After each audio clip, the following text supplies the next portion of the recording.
तो बागेश्वर धाम पर धार्मिक कार्यक्रमों की शुरुआत आज से होने जा रही है श्रीमद् भागवत कथा के साथ। वे जो आने वाले लगभग 11 दिनों तक जो कार्यक्रम चलने वाले हैं उसका शुभारंभ मार्च से हो जाएगा श्रीमद् भागवत कथा के साथ। आपको बता दें कि हमने कल की वीडियो में आपको बताया था कि श्रीमद् भागवत कथा 7 दिवसीय, 3 दिवसीय कन्या विवाह आयोजन, लेकिन उसके बीच में 1 दिवसीय 1.25 लाख हनुमान चालीसा पाठ का आयोजन भी होने वाला है, जिसमें भारत देश के जो बागेश्वर धाम सुंदरकांड समिति है उनके द्वारा जगह जगह जाकर के मंडल बनाए गए हैं। सभी मंडलों की सदस्य 1.25 लाख हनुमान चालीसा पाठ में आएंगे, यहाँ पर पाठ करेंगे। तो हमारे साथ जो केंद्रीय समिति है बागेश्वर धाम सुंदरकांड मंडल की, हम उनसे बात करेंगे क्या रूपरेखा है, क्या समय सीमा रखी गई है, कितने मंडल आने वाले हैं और कहाँ कहाँ से मंडल आएंगे। तो एक एक हम बारीकी से बात करेंगे, उनसे जानकारी लेंगे। तो हमारे साथ पूरी टीम खड़ी हुई जो सुंदरकांड मंडल की, ये जो बागेश्वर धाम महाराज जी के द्वारा घोषित टीम है उस टीम के कुछ सदस्य खड़े हुए हैं, उनसे बात करेंगे। जी, पहले तो आपका क्या आयोजन है, कब आयोजन होने वाला और कहाँ कहाँ से मंडल आने वाले? पूज्य गुरुदेव भगवान का संकल्प है साधु संतों का कमंडल, बागेश्वर धाम का सुंदरकांड मंडल। इस संकल्प के साथ गुरुदेव भगवान के आदेश और उनकी अनुकंपा से देश के लगभग 200 जिलों में सुंदरकांड मंडलों का गठन हुआ है, जो सुंदरकांड मंडलों के माध्यम से 1.25 लाख हनुमान चालीसा यज्ञ पाठ इसी परिसर में होने जा रहा है 12 फरवरी प्रातः 7 बजे से। इसमें मातृशक्ति भी है और पुरुष युवा शक्ति भी है। कहाँ कहाँ से मंडल आएंगे, कितने मंडलों के रजिस्ट्रेशन हुए, कितने लोगों की संभावना है? मैंने आपसे अवगत कराया कि लगभग 200 जिले, 6 राज्यों के लगभग 200 जिलों में लगभग हमारे 8,700 रजिस्ट्रेशन अभी तक हो चुके हैं और 11 तारीख तक 15,000 या 14,000 रजिस्ट्रेशन होने की संभावना है। क्या रूपरेखा बनाई गई है, प्रत्येक व्यक्ति के द्वारा कितने पाठ किए जाएंगे, क्योंकि 1.25 लाख है, समय कम है, क्योंकि रात में हनुमान चालीसा हवन भी है, तो उसके लिए क्या रूपरेखा बनाई गई? अगर 11,000 रजिस्ट्रेशन होते हैं तो 10 बार हनुमान चालीसा होगा। 11 से कम होते हैं तो उसकी संख्या बढ़ जाएगी, उस मानक में 1.25 लाख हो जाएंगे। यदि 15,000 20,000 संख्या हमारी हो जाती है तो भले ही कम होंगे, लेकिन हम उनसे 1.25 लाख की जगह 2,21,000 जितना भी होगा 1.25 लाख के ऊपर हम करेंगे सुंदरकांड। उनके बैठने की व्यवस्था कहाँ की गई है और कहाँ पर बैठेंगे, क्योंकि महिलाएं तो उनकी अलग की गई है, एक साथ महिला जो ये परिसर है, एक तरफ माताओं का परिसर रहेगा और एक तरफ पुरुषों का परिसर रहेगा। जी, इस तरह से हमने जो पंजीयन किए हैं व्यवस्थाओं के हिसाब से गुरुदेव भगवान के आदेश अनुसार गैलरी के एक साइड में माताएं रहेंगी, एक साइड में पुरुष रहेंगे।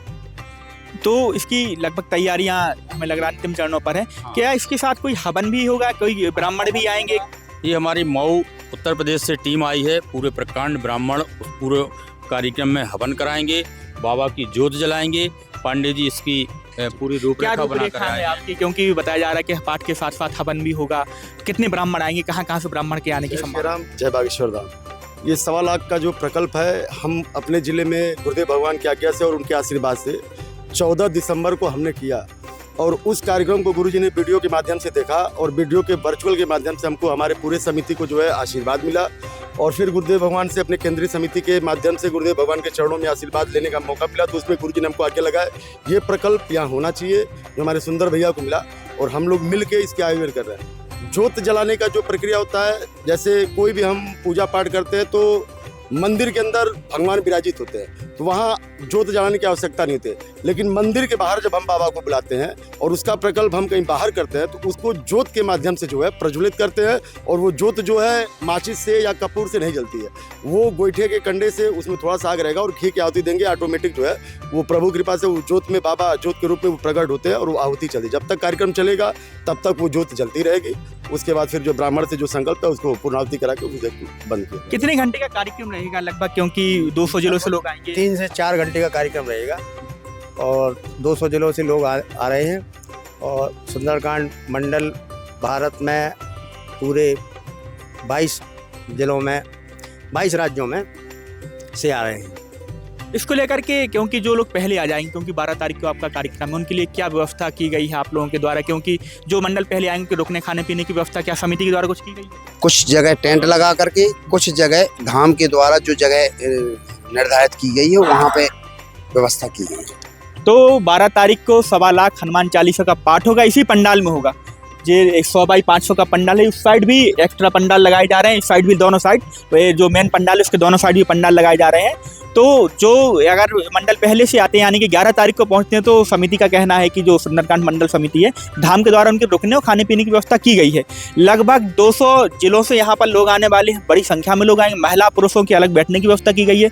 प्रत्येक अगर 11,000 रजिस्ट्रेशन होते तो प्रत्येक व्यक्ति के द्वारा 11-11 हनुमान चालीसा के पाठ किए जाएंगे। यहाँ पर एक बड़ा आयोजन होने वाला है, क्योंकि 1.25 लाख हनुमान चालीसा का पाठ एक बहुत बड़ा आयोजन है, बड़ा एरिया लगेगा, बड़ी संख्या में लोग शामिल होंगे। उसके बाद ही तत्काल कन्या विवाह के जो कार्यक्रम है 3 दिवसीय, वो भी लगातार चालू हो जाएंगे।